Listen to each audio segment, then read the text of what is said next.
So ayun na nga, dahil medyo may free time tayo, naluto ko na rin yung cravings ko. Shawarma rice lang naman tong niluto ko. Pero bago ang lahat, shoutout muna kay Dave Christian Clavillas, classmate ko ng high school. Mabuhay ka hanggat gusto mo. Nag-slice lang ako ng cucumber, white onion at kamatis. Tinanggal ko lang yung mga buto niyan. Ni-slice ko lang siya sa pinakamaninipis na kaya ko. Tapos nag-mince lang ako ng isang buong bawang kasi marami tayong paggagamitan yan. Sa ating measuring cup, nilagay ko lang ating mayo, paminta, asin, bawang, asukal at tubig. Mix lang natin at wag natin kakalimutang lagyan ng konting suka. At dahil nakuha ko na yung consistency na gusto ko, sinalin ko na sa squeeze bottle. Ground pork lang pala yung gagamitin ko sa shawarma rice natin.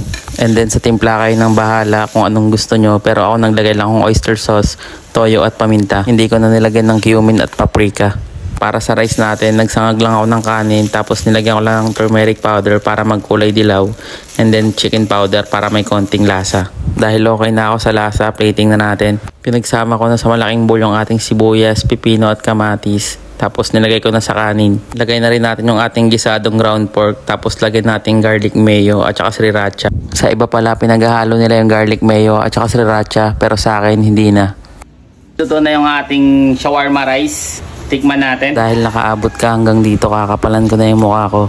Pa-like, share, and follow naman guys. Thank you.